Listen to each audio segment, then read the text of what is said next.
Welcome to this Superversive SF live stream where we're talking about our new book launch for Tales of the Once and Future King. Tales of the Once and Future King is our King Arthur themed anthology, and we've got the two editors and a couple of other interested parties. L. Judgy Lamplighter Wright, who's got a story in it, will be along shortly if all goes well as well. Before we kick off, I just wanted to say to everybody, there we go. Hello, Judgy, we've just started. We were waiting for you, and we gave up waiting for you to start, and then you arrived. I'm really sorry. I only woke up a couple of seconds ago. Totally fine. Just before we kick off and start discussing things, apologies to anyone who pre-ordered it. There was a stuff up with the pre-order copy, and the first version to turn up was missing the contributor section at the end of it. That's fixed now, so worst case on your Kindle, delete and re-download the book, and you'll be good to go. So, sorry about that. That was my fault. We made a mistake with the pre-order. We've learned our lesson, and it won't happen again. I hope. That probably won't happen again. It was on me. It was our fault. We rushed things at the last minute. So anyway, on this stream we have Anthony and Marielle Marchetta. Is that how you pronounce your last name? Marchetta. Marchetta. Okay. That's Honestly, fine. when I tell people my name over the phone, I tell them Marchetta so that they don't ask me to spell it. Fair enough. Yeah, They're the editors and writers of a large chunk of it. We have Ben Zvitsky, who's back with a story. He's contributing a story. Judgy Lamplighter Wright has contributed a story or two in that as well, I think. And Everett, do you have anything to do with this, or are you just hanging around because you've read it? I had nothing to do with this. I'm just hanging around because I got the invitation in a Superversive email list, and I thought, why not? Why not? Fair enough. It's nice to have you. We can always use the bodies. It's all good. It's all good. So, Anthony, you're the editor. This whole thing was your brainchild. I'll get out of the way and let you tell us all about it. Okay, the concept behind Tales of the Once and Future King is that I wanted to make it was a very, very business Machiavellian-oriented thing, because it's something of an experimental story, but it's an experiment in trying to make the experience more enjoyable for readers, so it wasn't, some sort of self-indulgent thing.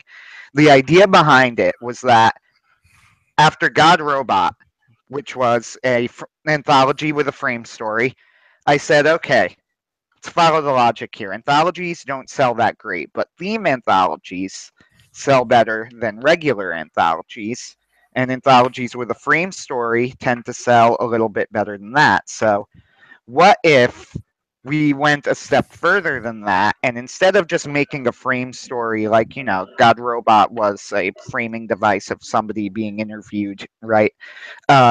We actually wrote an entire full story, plot, beginning, middle, end, multiple characters, action, things happening in the middle.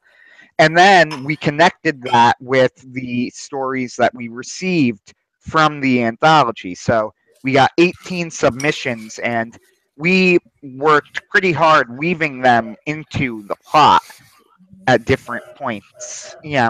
So characters, events, situations from the stories will occasionally pop up in the frame story itself.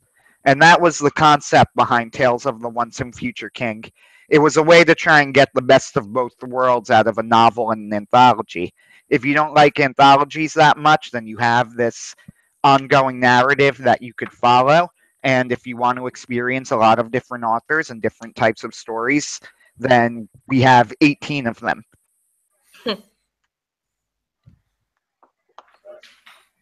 That was the main idea behind the work. Otherwise, as far as the plot goes, it takes a lot of different influences from T.H. White, from Stephen Lawhead, from True Grit, believe it or not, so Charles Portis. That actually was a surprisingly large influence. And just, Arthurian legends and myths were a big thing. Now, helping me out on it a lot, Jaji, after we did draft 1, gave me a group of things to edit. She was concerned about us not having that much connection with the frame story, so we substantially rewrote it, and now there are scenes that make the frame story a really significant part of the plot that the story wouldn't really make sense without them there, which is good because you want that. You want to make sure that the stories that people contribute aren't just there as window dressing. And Ben did a lot of copy editing work for us, which was wonderful and which was we are eternally thankful for. Yeah, and Justin did too. I think he wrote Kings of the Corona, Yes. and that was incredibly helpful. I really Justin like this Tarquin. story. I like this story. Justin's story was great. Yeah. And then he told us it was his first story, and I was like, "Are you serious?" Yeah, it was funny. I 'cause when honestly, we had no idea what to make of it because we were like, this is so much longer than we put out as the minute maximum word count. But we were like, it was so good. We were like, we're going to make this work. well, I came this close to not even trying it because we were literally up, I believe, until 5 a.m. going through stories to try and get them out to people as quickly as we could. And Justin's was super long. So we had a word count. So I was this close, and I would have, not been totally unjustified to send back to him and go, "Oh, we can't take this." Yeah. And then, We but were also funny. it was really good. Shockingly good. So Justin's wonderful. Justin did a ton of copy editing work, and I was amazed that was his first story. I was genuinely shocked. I couldn't believe it. I was very impressed with that story as well. It's very, very maturely told. A lot of good ideas blended together very well. He's done some copyright work with John and I just kind of for fun. Like he'll read one of our books and send us, corrections and stuff that we can make it better, which I'm extremely grateful. And also some because I've asked him. Justin was mostly pure copy edits, like typos. You misspelled this, you misspelled that. He did give a couple of suggestions near the end, like he goes, I don't really get what's going on here or whatever, and then we could go in and fix that, But as far as copy editing goes, he was wonderful. So is Ben, by the way, not to leave Ben out, who also did copy editing. As an editor who doesn't do copy editing, I have great respect for the copy editors because I think of myself as someone who needs to partner with one to get the work done. Because I do things like, what I did for you where I go, well, how can we take this idea from this story and wouldn't it be great if you could fit it in? But I'm not good at catching spelling errors and stuff like that. So I have great respect for the people who are. Yeah, copy is really, really hard. I struggle with that. Yeah, I'm terrible at it. There's a reason I outsource all of this work. Proof editing everything, and that was hard. But semi-naturally. We went through. When we finished it, before we sent it out as hey, this is our draft, we both went through it ourselves. And then there must have been like another 10 passes over as we kept sending in changes, and they were still typo. My first book was read by many people before it hit the press. And on the 16th person who read it, they found HTE for the word the. And when I went back, it had been there the whole time. All 16 of us had missed, all 15 of the previous people had missed it. So I really think that, proofreading is really a quite an art and a skill, and some people are good at it, and but even so, it's hard to catch everything. You see a lot of people mocking modern books for having errors in them, but a lot of times those books have really been through quite a few edits. I don't know. I think that maybe some of the errors slip in when you're fixing things. Like, you go to fix something, you don't realize you mistype something, which wasn't the case with this but I think it's the case with some books. But, but people who are good at it, I think it's really a valuable skill because, not everybody is good at it, and it's something that's really important. We'd like to put out books that are as error-free as possible. Part of it is human beings automatically they just sort of unconsciously correct it as they go along. Yeah. Like those things where you see the spelling and it's all mixed up, but you can read it anyway. Yeah, but the subtler errors, you just sort of you miss it as you go because you interpolate and correct just as you go along in your head automatically without sort of unconsciously. So if a word's missing, it's easy to miss that because if the word that belongs is obvious because you just skip over it. And your brain goes, oh, I know what word should be there. I'll just put it in for you. Problem solved. Yeah, Seems to be the case anyway. Yeah, Jaji's contribution was not copywriting, but Jaji's contribution was the first time that we really had a developmental, I believe is the term, developmental editor ever look over our work in any capacity. And what she noticed were a couple things, and they were a couple things, by the way, that I had actually criticized, I believe, in Sword and Flower in Rawls' book, which got a lot of people paying attention that I did it, that we didn't really have clear for for a couple of the characters, which meant that there wasn't as much drive as there should have been, and that the frame story and the individual stories weren't really connected enough. So we made sure we went back in and we significantly changed those two aspects. So now there are several characters that have very strong beginning, middle, end character arcs, things that, they change throughout the book, all of that stuff. And the frame stories are very intimately connected with the main story now. I've been doing editing now for 2-3 years, and I don't think there's a single thing I've ever edited that I haven't had the same exact comment for, which is that you have to look at the end of your story where your character go and make sure that you put at the beginning the goal that's going to lead there, because that's the reader engages with your character if the character wants something and the reader can want it too. And it's such a simple thing, but it's just not, I guess, something that maybe other writings teachers or books talk about. I'm not sure. I didn't really come up upon it that much until I started doing the editing and seeing, because I would read a book and it would be horrible. I had a couple books that was really hard to get through. These are not books by anybody that you guys have ever heard of. And I'd get to the end and I'd be like, that's a good book. I like that character. Why did I hate that character for 3/4 of the book? And I began to realize, well, because the author didn't tell me about the character until later on. And it's a natural thing. We write the book, we work the characters out as we go. So I feel like one of the things I can contribute is to go through and go, if this idea was back near the beginning, we could love the character the same way you did. So I tried to do that for you guys here to help you, pull out so the reader can enjoy the things that you clearly had already had in your thoughts, and in some cases in the book, but to put them where the reader can connect with them. Yeah. It's a little thing, but it's such an important thing. It makes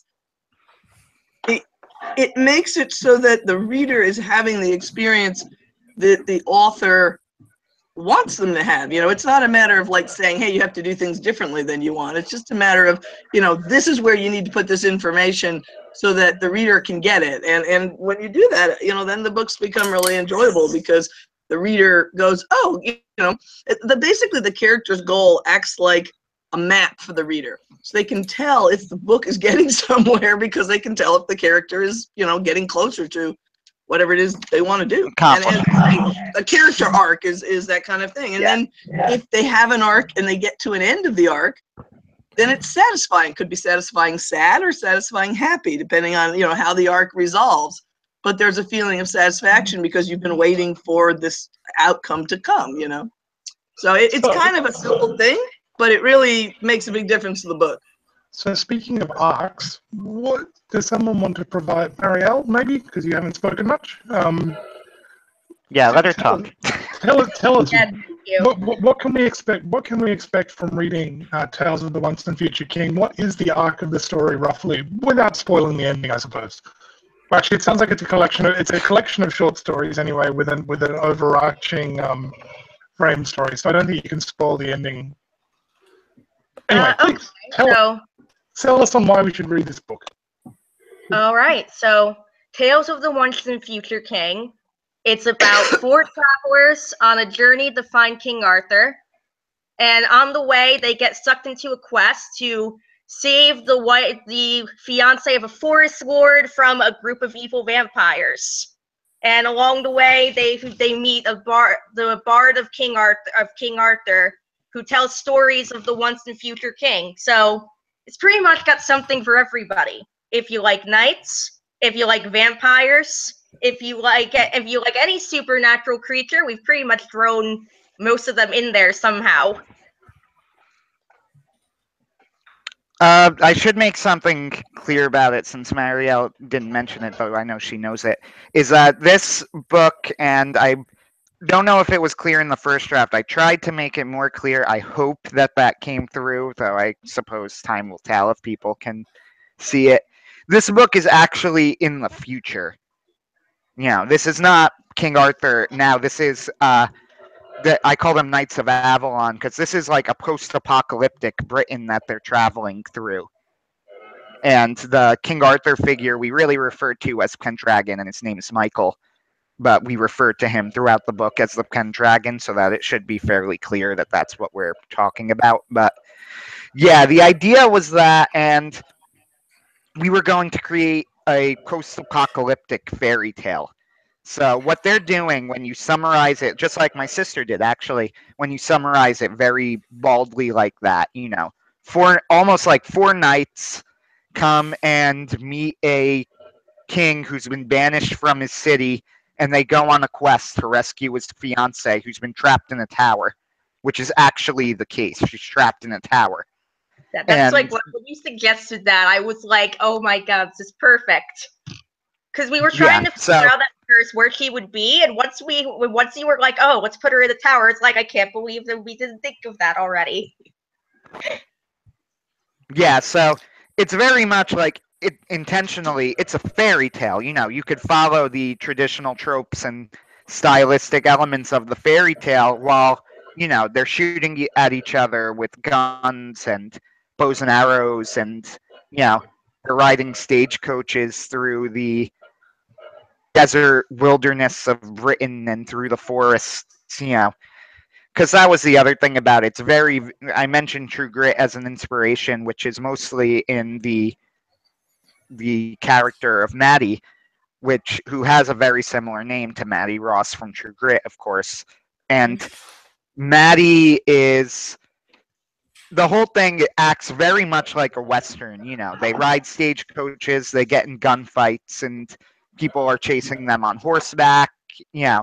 So there are a lot of different influences in here, especially the main characters, the story behind it. And this, I'll talk about that very, very briefly because I could go on for years and years, and I won't.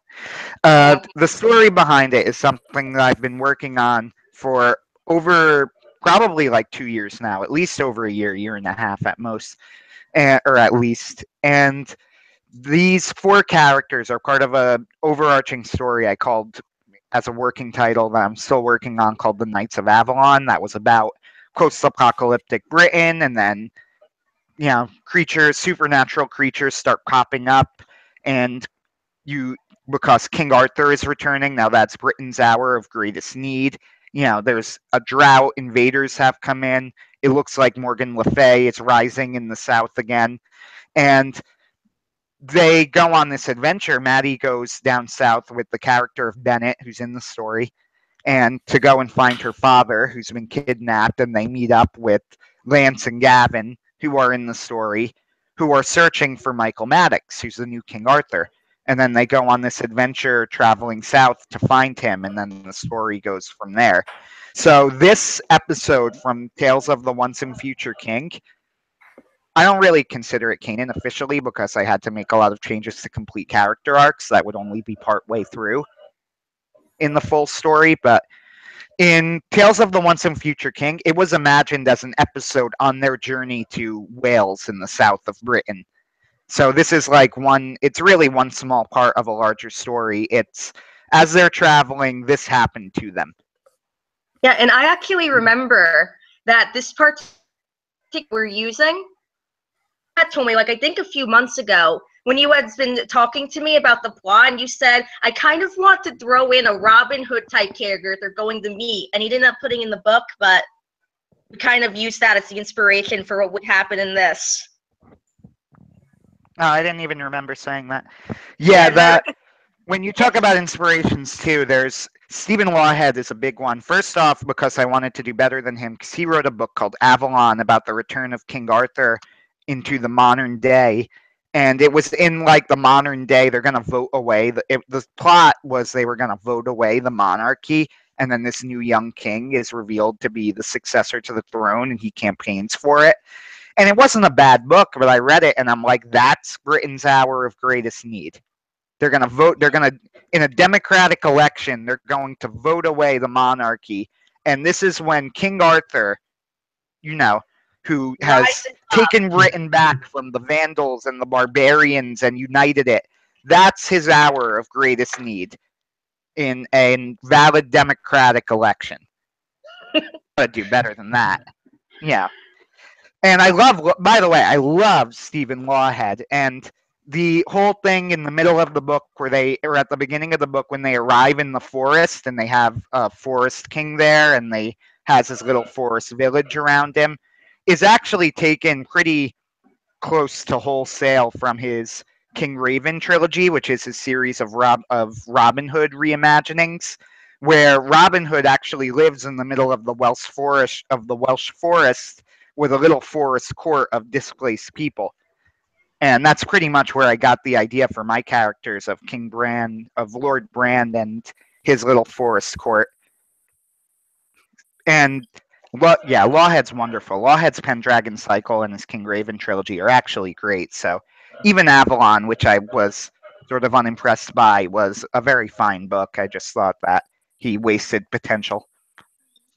So I'm curious here, how much were you influenced by Le Morte d'Arthur, The Death of Arthur, and Thomas Malory whenever you were writing your Once and Future King? Le Morte d'Arthur, first off, I'm going to make a confession here that I have a really, really hard time reading supposedly older classic books. And I don't know why. I just, in my head, so I own Le Morte d'Arthur. I've probably read very, very little of it. I got through to, I think that the knights have taken their first oath to King Arthur in the Le Morte d'Arthur, because I try to read it and then my eyes glaze over and I just can't do it. However, you can probably find a kid's said, version that covered the stories. Oh yeah, I know the stories very well. Yeah. I'm saying there's people who have this very same stories, but in slightly more modern writing. Well, that was actually who I do love, who I think has the second best. I'm trying to think how to put it. I think he has the second best fantasy novel ever written, first of all, and it's one of the novels in the Once and Future King cycle, T.H. White. And T.H. White took his ideas mostly from Malory than anyone else. And the Once and Future King, The Ill-Made Knight especially, is the third book in the series and probably the least famous, ironically. I think is probably the second best fantasy novel ever written about Lancelot. And I adore T.H. White.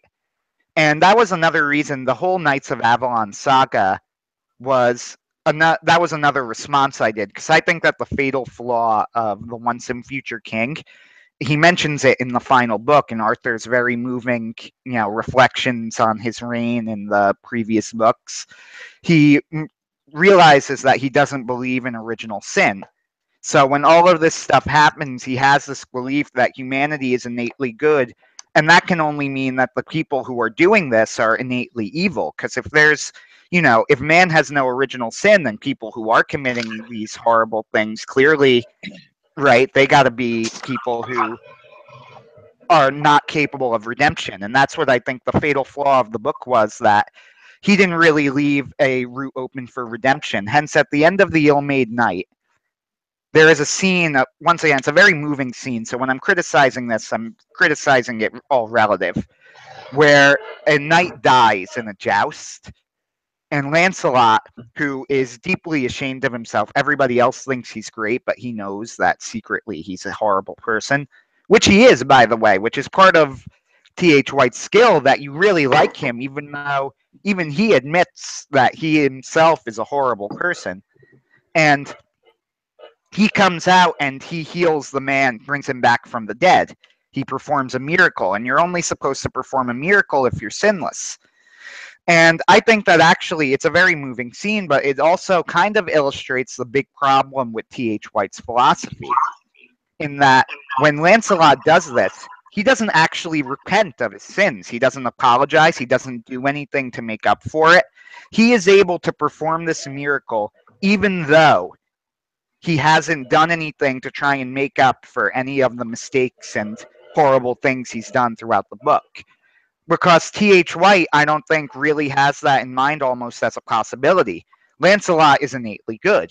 There's no original sin. So no matter what he does, Lancelot is going to be able to perform that miracle. And when I wrote the Knights of Avalon, that was another thing that I had in my head as a response to that. Creating a world with original sin also creates a world for redemption. So that's the other thing, too, what people forget. In fact, what's almost never, ever covered is that King Arthur murders 19 babies at the beginning of the La Morte Arthur, just stone cold drowns them. Why does he do that? He does that when Merlin tells him, don't do it, it's not going to work. Because he gets the prophecy that Mordred is going to come, and he panics and he kills 19 children who are living in the area. And Merlin actually tells him in the La Morte Arthur, interestingly enough, you realize that you can't stop this, right? You could do what, this isn't going to work, and Arthur does it anyway. And in the La Morte Arthur, they gloss over this very briefly, which is really weird. It comes off when you read it as a very odd thing. And in the Once and Future King, T.H. White tackles this at the end of the book when Arthur admits that he did this, but in the entire series up to that point, this was all the way, he only admits it in the last book. In the entire series up to that point, that is kind of what... Yeah, sorry, I'm trying to think how to put it. He never mentions that was a problem. So that was another thing. That was another motivation by what I was writing. It was correcting perceived flaws in much, much better writers. Because, I'm clearly qualified for that. So I have a short Once and Future King story. So when I was 10, my uncle read us The Sword and the Stone, which was hilariously funny. If you haven't read it, it's really funny. We were all laughing so hard, we could hardly breathe. And then he gave me the book, and I took it home, and I read the whole book. And that is, in fact, when I read The Once and Future King. And I occasionally think back to certain themes in it and think, I really probably didn't understand that when I was 10. But I had a wonderful, victorious moment with this book because there was a boy I had a crush on during the period when I was like 10 and 11. And I was in class, I think it was history class, reading the book. And this boy would not believe I could possibly have read such a book because it was too big, he thought, for anybody our age to read. Yeah. I thought this was a wonderful thing, because I was a huge reader back then. I was also reading, Tolkien and other things at about the same age. I might have been closer to 12, actually, but it was in the 10 to 12 age when I read all these books. And it was also, I had to write a book report on it, and I wrote one that was like 10 pages long. And it was just after that I learned how to write a shorter book report where you actually can step back and kind of sum up the overall idea rather than just record the event. So it was kind of a seminal moment. I remember also really enjoying John Steinbeck's book about Knights of the Round Table. I can't remember looking back which things were in it and which were not. And John made a disparaging comment about it a while ago, and I can't remember what he thought was wrong with it. But at the time that I read it, I really enjoyed it because I think he dealt more with the stories of the knights. And of course, Tolkien deals with Queen and the Green Knight. He has a version of that. He has a translation. Yeah. Yeah, he has his own translation that he's done. And then of course there's Tennyson and there's Geoffrey of Montgomery, I think. Geoffrey of Montgomery. I can't think of his name. Geoffrey of Monmouth. That's the one. Geoffrey of Monmouth. Yeah, and then there's the Welsh He did, versions too, which are a little more unusual from the Mabinogion. The So it's kinda neat Mabinogion stories are very interesting. Yeah. Yeah, and it's neat because the Lancelot plot line does not with Guinevere doesn't get going until I think it's like the 14th century. Like when courtly love became big, they wrote it into King Arthur. But if you read the earlier versions, Lancelot is just the king's best friend who goes places with him, and he doesn't betray him. So I thought that was kind of neat to kind of look at the progression of the story.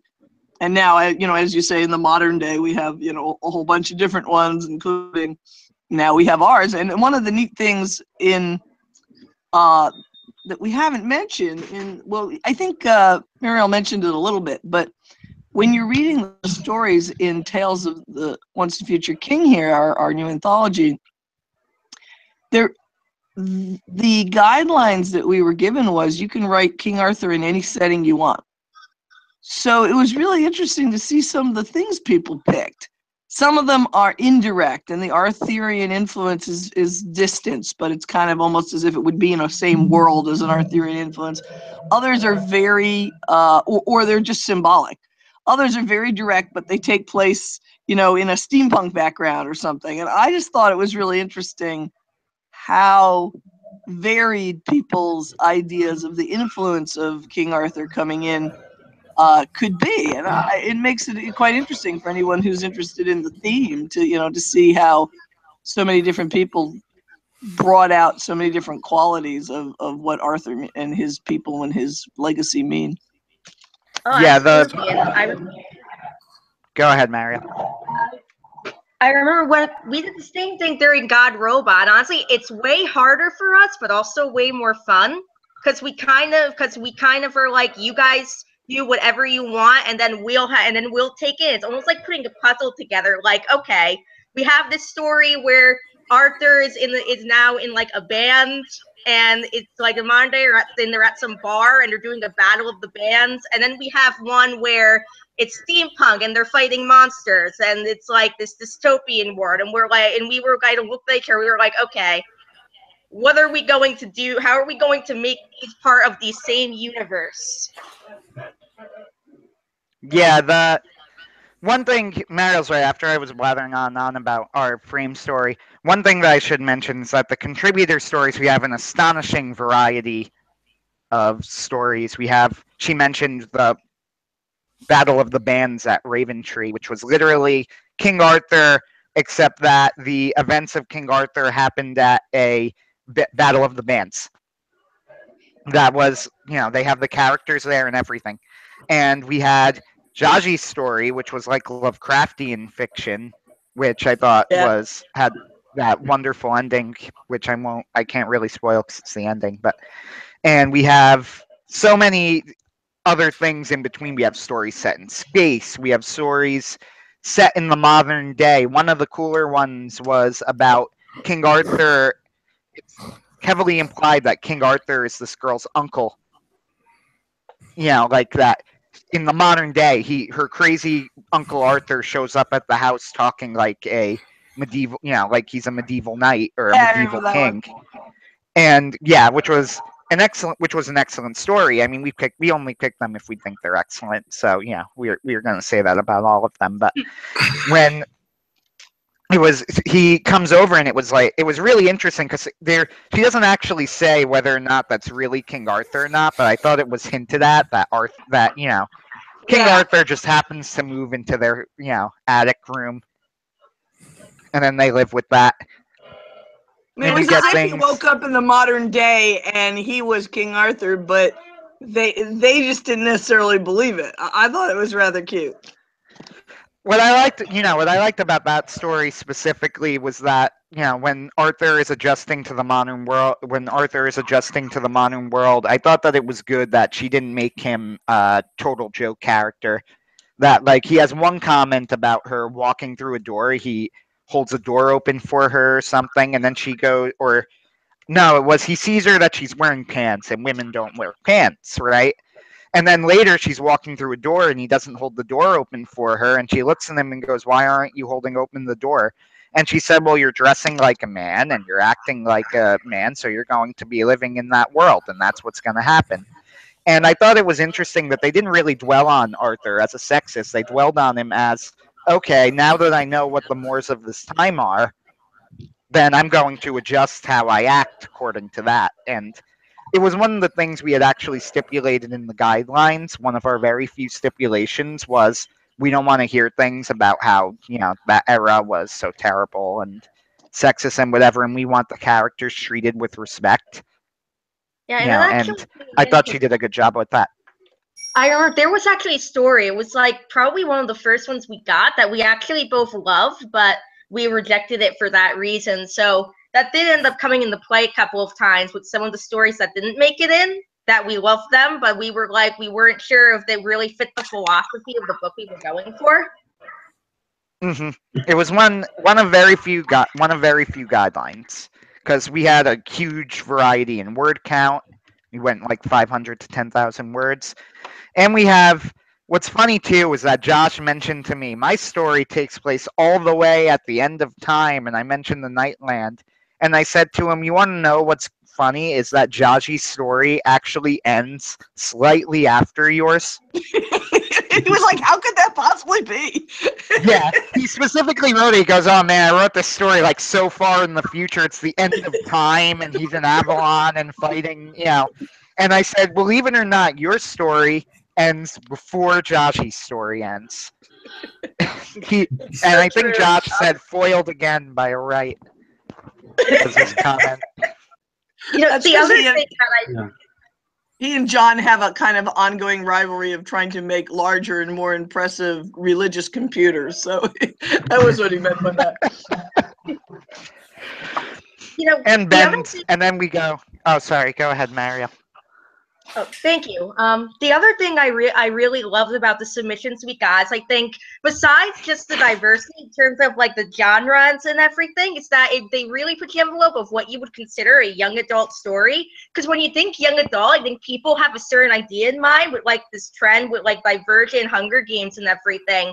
But you get stories like, there's one called The Hounds of Camelot, which I really enjoyed, that I think really hit. If you thought of a young adult story with King Arthur, you would think of this, of urban fantasies, of it starts as teenage boy. And then you have stories like Gachi's story that I remember reading, and I was like, is this a young adult story? That I was like, actually, you know what? Who cares? It's really good. Is the one you just mentioned, is that the one that was in like a carnival? Or amusement park? I think it was like a mini golf course / arcade. Yeah, so that one for some reason is stuck with me the most. Whenever I think of the book, that's the story that comes to mind. That was Morgan Newquist. Yeah, and oh really? I hadn't really looked as I went along a lot of them with it. Anyway, I at first I was kind of thrown by that story. Stop talking over each other. Sorry. At first, I was thrown by that story because I wasn't sure what to expect, but it really stuck with me. I really liked the mood and the way it worked.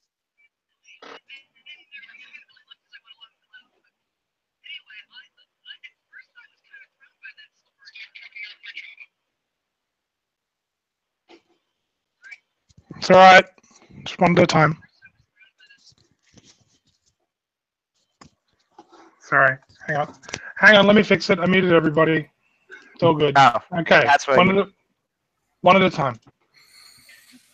Okay, continue. I'll go back to being quiet. Yeah, Ben's story, he wrote a poem actually that he had already previously published, which I remembered, called The Beast. And I remember in that conversation where we were talking about how Josh's story and Jaji's story were at the end of time, Ben pointed out that his story was the only one, I believe, that was actually pre-Arthurian. And you go, how do you submit a pre-Arthurian story to an Arthurian collection of stories? But believe it or not, it works very well in context. Yeah, the original plan with that was just to see how long a poem I could write, and it sort of turned into an epic story that I wanted to make the images and the events as iconic and mythical as possible. So I started introducing the Celtic names and the royalty and the kingly context, and it ended up being quite a good fit for an Arthurian universe, or at least the kind of universe that could produce an Arthur. So I thought it might end up fitting quite well as a myth from the beyond the Arthurian times, because ancient stories like Homer's epics, like biblical parables, they get transmitted in societies where people don't read very much. They have to use lots of memory aids, which they'll use poetic forms and vivid imagery to make sure that the story can be memorized more easily. So it made it fit quite well into that sort of context as a story so old that it had been told in poetic form over the centuries around campfires and in meeting halls down through the centuries as a way of preserving it when writing was not so prevalent. Yeah, your story. The one thing about your story being, a big epic poem that took place before Arthur is that in our original draft of it, of the Once and Future King in draft 1, we really had no idea where to place it. In fact, we actually did put it in a spot that both of us knew did not really work very well when we put it there, but it was almost a placeholder spot when we did it. I remember actually mentioning that when we sent it out and asking you about it, and you suggested that we put it right before they go out on their quest to rescue the princess. You suggested that the fox, the bard, come out and say the poem and recite the poem to the people who are about to go on the quest as a way of inspiring them move onward. And I think in that context, that works beautifully. In the context of the story, it fits perfectly. Yeah. It makes sense with what we're trying. I had an idea that maybe it would be one of the stories that Arthur was told as a child. One of the poems that would be in existence when he was growing up, and there's something that would, because the message of it that's right at the end is that they want to carry on remembering this story throughout history until it is all that remains of this civilization is this one story. And so he wants to be inspired to be the kind of person who will produce that kind of event that will be remembered well beyond his passing, well beyond the passing of even his civilization and his kingdom. That he wanted to produce an effect, an example that will resonate throughout history.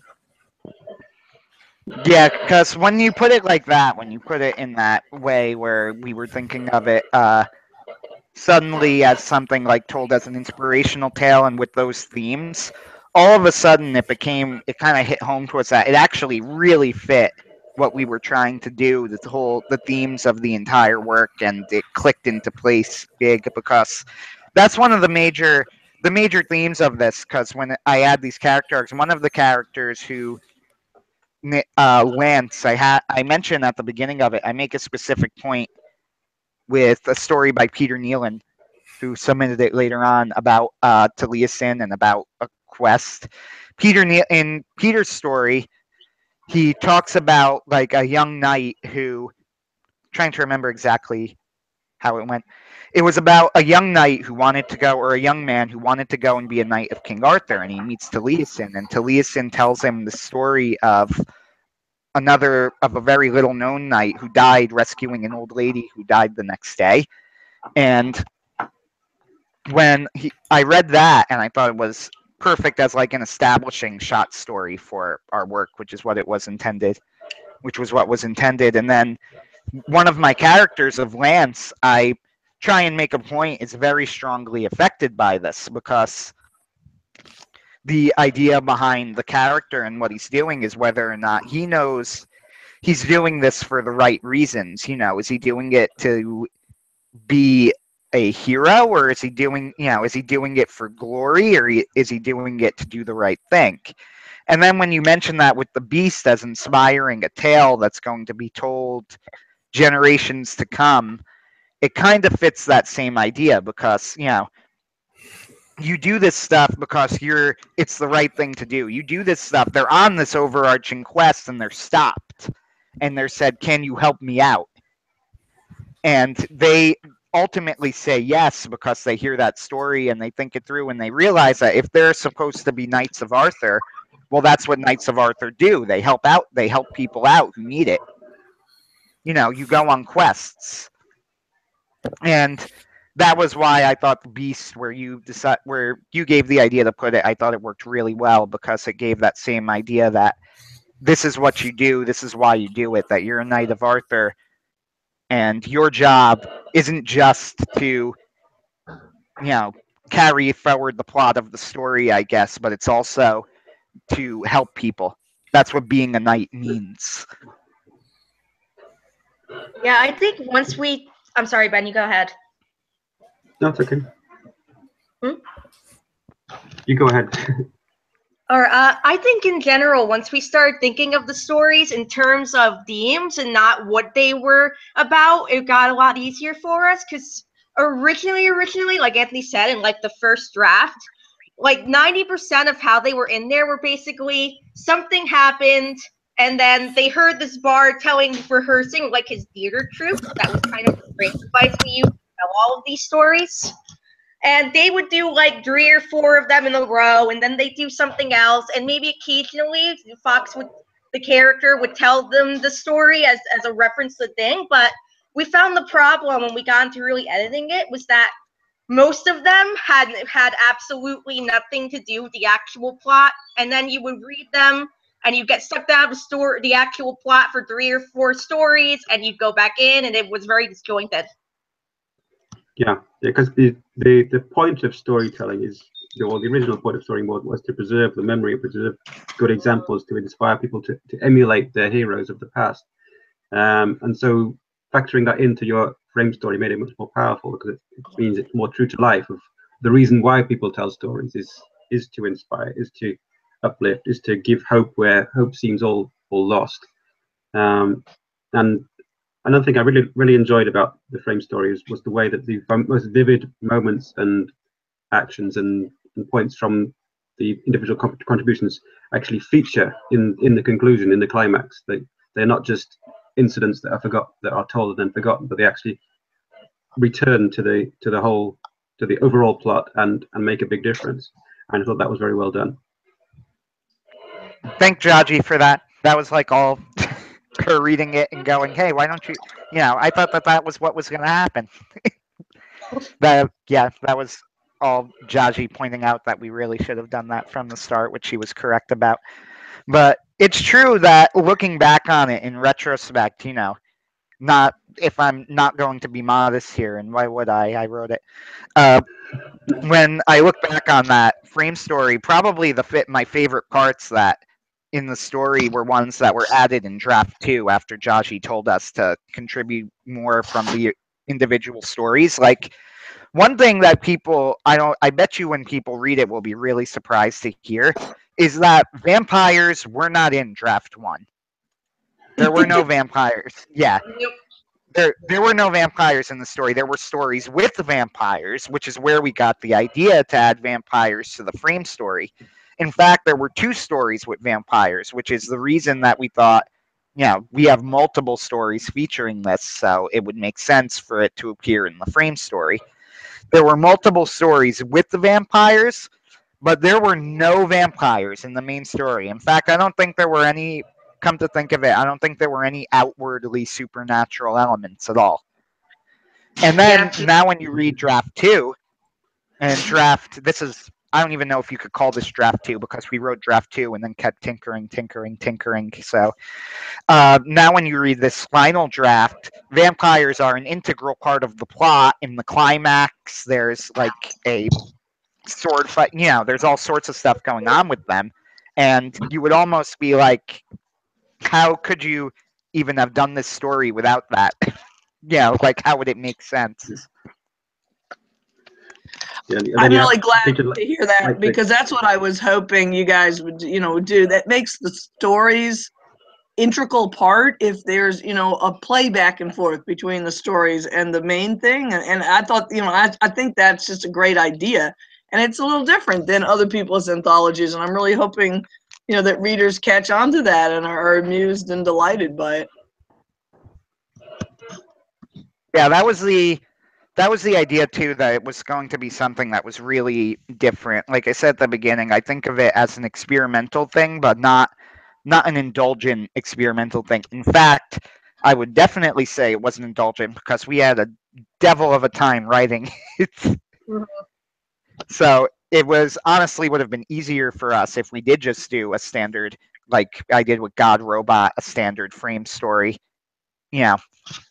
But when we did it like this, we're really hoping that people look at that and it resonates with them that we put together this really coherent world, everything interspersed together. And it wasn't, vampires were the big one. They were the ones that made the most effect on the plot, but there were other things too. Jaji mentioned she loved Morgan Newquist's story that we talked about earlier about the boy who has the crush on the girl and then they're attacked by monsters. He showed one of the events from that story shows up. The King Arthur's dog Cabal shows up at the climax to save the day at one point, and Oh, I'm so glad. I was really hoping you would put the dog back in. I'm really we glad. to hear did. that. Yeah, Yeah, it I seemed like we did. perfect setup that you had there for that. So that I think readers will love that. Yeah, He gets a I nice love- scene, and go ahead, Mario. I fought really hard to get the ball in there. I remember after we read it and you're trying to figure out how to incorporate stuff, I was like, let's bring in the dog. The dog's so cool. You gotta bring in King Arthur's dog somehow. And we took us like I took us like a couple of weeks before we could finally find a place to put it in. But once we did, I personally, that's one of my favorite scenes is when he comes in because that's just really cool. I will say, yeah, I don't think I will add that with Marielle. It's important to say that I don't think that we just shoehorned it in there, actually. I think that it works really well in that context. I think it's a really cool scene. I think that, it's almost like a callback to earlier in the book that you see this dog come up and then he kind of saves the day there. And we do that with a few things. They mentioned there's a story with the Lady of the Lake and the Lady of the Lake as a blood creature, and that comes in and becomes very important. There's That was real really creepy. abuse. and the night The of story Crows. with the Lady of the Lake. Yeah, it was really creepy. Good. Yeah, the story. Oh, it was a good story. Yeah. She shows up, although we make her a positive character, which I thought that the story was kind of iffy on that. I don't It think was she unclear, but if I think you could go either way with that. Yeah, that's what I was thinking.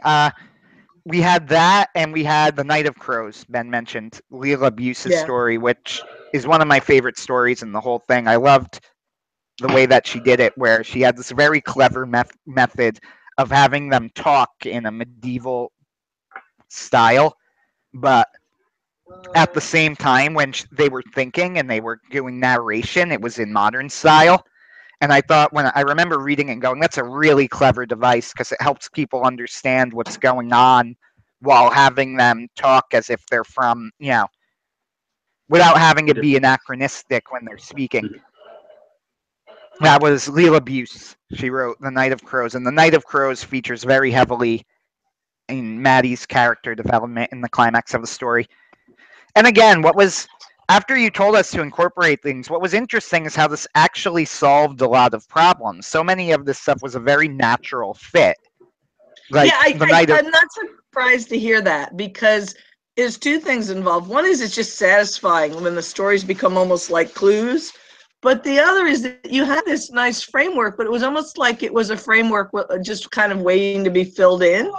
And so I'm not surprised to hear that, once you started working on it, you found that it flowed because you already had, some characters and a setup, and then you just were able, I hadn't had a chance to reread it yet. I'm looking forward to that, but I can imagine that you could have easily found ways. I don't mean easily as if you didn't take thought, but to have them kind of flow together and bring out the qualities that you already had established using these neat aspects that you took out of the stories. Leela's story was an especially good thing because it was a story, for me anyway, it was a story about Queen Guinevere and about, she calls on a black Knight of Crows, helps her find a little girl in the story, and it's a wonderful story. But in the character of Maddie and her character development, I found that the climax, how using the Knight of Crows in the climax actually worked really, really well with her character development. It provides a great climactic scene, and you give Maddie that moment where she has to make a choice, and figure out what she's going to do. And I love that bit of it. And Gavin, too, adding vampires to the story, even though it was a little. There were 2 vampire stories, and the vampires in both stories were very different. So I just took that as carte blanche to I'm going to make up my own vampires because vampires are mentioned. Yeah. I mean, there was Tristan and Isolde, a chivalric tragedy with giant steampunk robots. Was, believe it or not, the name of the story. And I actually, by the way, I think I actually threw a line in there where I established that giant robots are now canon in my universe. But right after that, they go, "Oh yeah, the giant robot era," because I'm like, but it's very throwaway, and it also, I think, it helps establish that's well into the future too. That this is something where they go. I think he actually says something like, "Yes, we all know about the giant robots, but move on. What's the point here?" The only thing that we didn't fit in that I really wanted to, that I was kind of disappointed, was that there was a story in it with elves, and we both spent a few plotting sessions trying to figure out, is there any possible way we could bring elves in here? That would just be the icing on the cake. I'm still disappointed we couldn't get them in there, but everything but like one thing. It's pretty impressive in my opinion. I mean, it took place in the forest, so elves were kind of a natural fit. So it was, but at the same time, it was just when we did it, we really didn't see a way that they would be necessary or add so much to the plot. So unfortunately, they didn't make it in, but would have been nice. I can see why it would be hard, because Fox himself has a slightly elvish quality. So if you were trying to bring in additional elves, who are more elvish, you would have a kind of interesting problem with that. I'm not saying it couldn't be done, but I can see why, it's already in the forest. They're already talking to a bard in the forest. I can see why it would be a little difficult to have anything other than maybe the briefest cameo or something like that. Yeah.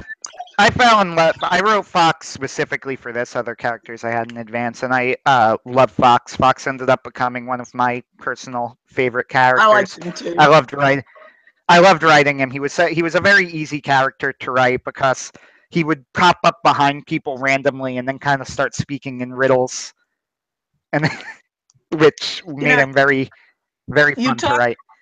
You talked about how you made some changes from your canon for this. I did that too. My story was based on a 2-paragraph description of the backstory of a character that will appear later in the current series I'm writing. So I thought it was a great idea, so I decided to write up a story. But I gave it a totally different ending than it would have had in the canon of my other series, because the ending it had there involved characters that had nothing to do with this. And I'm really glad I did, because I think it came out well. But I bet you find the same thing, that you move away from the canon of the main thing, but it makes this complete. And I think readers are savvy enough nowadays that they can go, these stories are related, but they're not exactly the same. Yeah, that was really the biggest thing that changed. First off, they're considering this not canon means a lot of the stuff that happens in these stories, like I don't even know if I'm going to have vampires in my main story or anything like that. Maybe not. That's what I mean. I mean, I think it's simple enough that you could write the main story the way you wanted, and people could appreciate that there was similarities between the two, but understand that they're not going to run into the characters who appear in this anthology necessarily in your story. I don't mean your characters. Yeah. I mean the rest of them. So I think anime kind of led the way on this. They have a lot of anime out there where they've done 3 or 4 different versions, and they're not quite the same, but they're the same background story. And, everybody likes them, and they understand that the OAV is not the same as the TV series. So I think readers can understand this, and I think it's better to have it come together than to worry about, whether it's going to match perfectly with something else. Honestly, the biggest part was character arcs, especially Maddie's, but Gavin's as well. The character arcs would actually be pretty similar in the original, in the sense that they would be having the same issues, except that I want to wrap it up in one story, as opposed to having it Right. Ghost Swords. Exactly. So I did. I ended up wrapping up the character arcs, but it would happen in a very different way and possibly not even have the same conclusions. But I gave them a nice wrap up arc. Jason points out that we need to start wrapping up, and since he said that, I've kept talking. So, future. All I've good. said I was everything just that I thinking- wanted, but So, all right. So I will offer a concluding thought, which is you can get Tales of the Once and Future King from Amazon. You can get it in print and ebook right now. So please pick a copy up, and will be coming out. It'll be coming out on other platforms over the next week or so. They just take time. So well, thank you, Anthony and Muriel, for all the Yes. work that you've done, and Jason for all your support with this, and Ben for your editing. It's an exciting project. yeah, it's come together, and let's hope we sell a whole lot of them. Hopefully, people appreciate what we were trying to do because we did put.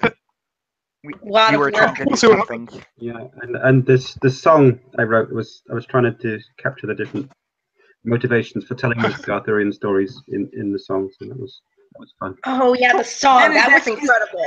Oh, I wish I'd mentioned that. Sorry. That's Ben, all is that linked up on? And if it's not, can you put that up on Superversive FS right near the link for this chat so people can go look for it? Yeah. That's Yeah, Ben's. just add it to the bottom of the chat if you like, Ben. Just add it to the Yeah. add the video embedded video at the bottom. Sort of a Okay, book yeah. trailer song that you can Yeah. enjoy. Yeah. All right, guys. Thank you everyone for participating. Thank you everyone for listening. And I'm going to press the stop button now. We'll talk to you next time.